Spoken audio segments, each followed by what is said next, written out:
दोस्तों नमस्कार, मेरा नाम है अनूप आकाश वर्मा और आप देख रहे हैं द रिपोर्टर हिंदी। उत्तर प्रदेश विधानसभा चुनाव 2027 के संदर्भ में मैनपुरी जिला राज्य की राजनीति का सबसे महत्वपूर्ण और प्रतीकात्मक जिला माना जाता है। यही वो जिला है जिसे लंबे समय तक मुलायम सिंह यादव की राजनीतिक कर्मभूमि और समाजवादी आंदोलन का गढ़ माना गया। आज भी मैनपुरी का नाम आते ही सबसे पहले समाजवादी पार्टी और यादव राजनीति की चर्चा होती है। हालांकि पिछले कुछ वर्षों में बीजेपी ने यहां अपने संगठन और गैर यादव पिछड़े और लाभार्थी वर्ग के बीच आधार बढ़ाने का प्रयास किया, लेकिन मैनपुरी अब भी समाजवादी पार्टी का सबसे मजबूत किला माना जाता है। जिले में कुल 6 विधानसभा सीटें हैं। मैनपुरी, भोगांव, किशनी सुरक्षित, करहल, कोरावली सुरक्षित और जसवंत नगर, जो वर्तमान प्रशासनिक पुनर्गठन के अनुसार जसवंत नगर का संबंध इटावा जिले से, जबकि मैनपुरी लोकसभा क्षेत्र की राजनीति में उसका प्रभाव बना रहता है।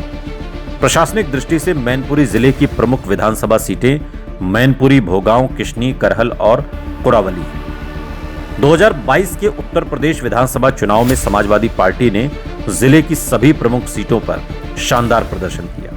करहल से स्वयं अखिलेश यादव ने चुनाव जीतकर बीजेपी के केंद्रीय मंत्री को हराया था।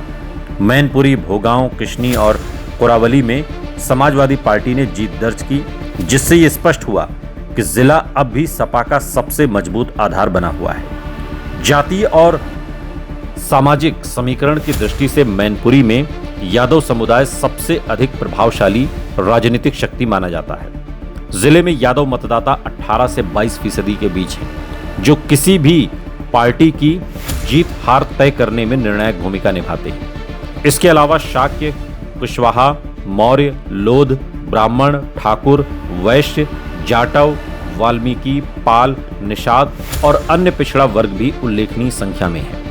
मुस्लिम मतदाता लगभग 8 से 10% के बीच माने जाते हैं और अधिकांश चुनावों में समाजवादी पार्टी का समर्थन करते रहे हैं। अनुसूचित जाति समुदाय का भी अच्छा प्रभाव है, विशेषकर किशनी और कोरावली क्षेत्र में। बीजेपी की रणनीति गैर यादव पिछड़ों, गैर जाटव दलितों, सवर्ण मतदाताओं और केंद्र और राज्य सरकार की योजनाओं के लाभार्थियों पर आधारित रहती है, जबकि समाजवादी पार्टी का मुख्य आधार यादव, मुस्लिम और परंपरागत समाजवादी समर्थक वर्ग है, जिसे अब अखिलेश यादव पीडीए के जरिए परिभाषित करते हैं, पिछड़ा दलित अल्पसंख्यक।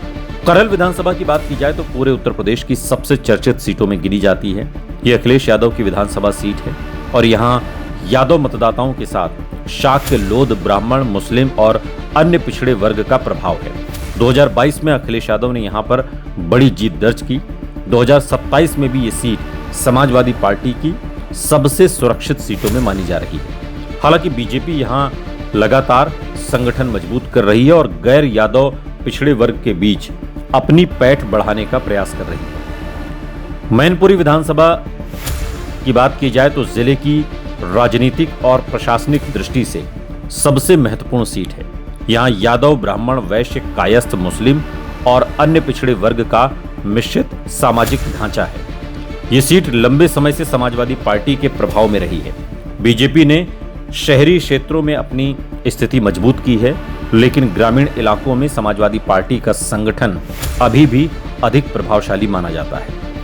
भोगांव सीट की बात करें तो यादव, शाक्य, कुशवाहा, लोध, ब्राह्मण और दलित मतदाता निर्णायक भूमिका निभाते हैं। 2022 में समाजवादी पार्टी ने यहां पर जीत दर्ज की थी। कृषि, सिंचाई, सड़क, शिक्षा और रोजगार यहां के प्रमुख मुद्दे हैं। बीजेपी यहां गैर यादव पिछड़ों को एकजुट कर मुकाबला मजबूत करने की कोशिश कर रही है, लेकिन समाजवादी पार्टी की संगठनात्मक बढ़त अब भी दिखाई देती है। किशनी सुरक्षित विधानसभा सीट की बात की जाए तो यहां पर जाटव, वाल्मीकि और अन्य अनुसूचित जाति समुदाय के साथ यादव और पिछड़े वर्ग का प्रभाव महत्वपूर्ण है। बीएसपी का कभी इस क्षेत्र में अच्छा प्रभाव था, लेकिन हाल के वर्षों में उसका आधार कमजोर हुआ है और इसका लाभ समाजवादी पार्टी और बीजेपी दोनों को मिला। 2027 में भी यहां मुकाबला बीजेपी और समाजवादी पार्टी के बीच रहने की संभावना है। कोरावली अनुसूचित जाति के लिए रिजर्व सीट है। विधानसभा में अनुसूचित जाति के साथ यादव, शाक्य, लोध और ब्राह्मण मतदाता प्रभावशाली है। समाजवादी पार्टी का यहां मजबूत संगठन है, जबकि बीजेपी सरकारी योजनाओं और गैर जाटव दलित वोटों के सहारे अपनी स्थिति मजबूत करने का प्रयास कर रही है। ये सीट भी 2027 में रोचक मुकाबले वाली सीटों में शामिल रह सकती है। यदि धार्मिक समीकरण की बात करें तो मैनपुरी में हिंदू आबादी स्पष्ट बहुमत में है, जबकि मुस्लिम आबादी लगभग 8 से 10% के आसपास मानी जाती है। मुस्लिम मतदाता कई क्षेत्रों में निर्णायक नहीं तो प्रभावशाली भूमिका निभाते हैं और उनका बड़ा हिस्सा समाजवादी पार्टी के साथ जाता रहा है। हालांकि यहां चुनाव का सबसे बड़ा आधार धार्मिक नहीं बल्कि जातीय और स्थानीय नेतृत्व का प्रभाव माना जाता है। मैनपुरी की राजनीति में सबसे बड़ा कारक आज भी मुलायम सिंह यादव की विरासत है। उनके निधन के बाद हुए लोकसभा उपचुनाव की बड़ी जीत ने भी ये संदेश दिया कि यादव परिवार का प्रभाव अब भी कायम है। 2024 में लोकसभा चुनाव में भी समाजवादी पार्टी ने मैनपुरी क्षेत्र में प्रदर्शन किया, जिससे कार्यकर्ताओं का मनोबल बढ़ा। बीजेपी लगातार कोशिश कर रही है कि गैर यादव, पिछड़ा वर्ग, लाभार्थी वर्ग और युवा मतदाताओं के बीच अपनी पकड़ मजबूत कर इस सामाजिक समीकरण को चुनौती दे सके। मैनपुरी जिले के प्रमुख चुनावी मुद्दों में किसानों की आय, सिंचाई व्यवस्था, आवारा पशु, बेरोजगारी, युवाओं के लिए रोजगार, शिक्षा, स्वास्थ्य सेवाएं, सड़क संपर्क, ग्रामीण विकास और कानून व्यवस्था शामिल है। कृषि यहाँ की अर्थव्यवस्था का मुख्य आधार है, इसलिए गन्ना, आलू, गेहूं और अन्य फसलों की कीमतें और सिंचाई की उपलब्धता चुनावी चर्चा के प्रमुख विषय रहते हैं। ग्रामीण क्षेत्रों में सरकारी योजनाओं का लाभ भी मतदान के रुझानों को प्रभावित करता है। 2022 और 2027 के चुनाव में सबसे बड़ा अंतर यह है कि 2022 में समाजवादी पार्टी को मुलायम सिंह यादव की सक्रिय राजनीतिक विरासत और अखिलेश यादव के नेतृत्व का संयुक्त लाभ मिला, जबकि 2027 का चुनाव पूरी तरह अखिलेश यादव के नेतृत्व और संगठनात्मक क्षमता की परीक्षा होगा। दूसरी ओर बीजेपी अपने मजबूत संगठन, केंद्र और राज्य सरकार की योजनाओं और गैर यादव सामाजिक गठबंधन के सहारे इस पारंपरिक गढ़ में सेंध लगाने का प्रयास करेगी।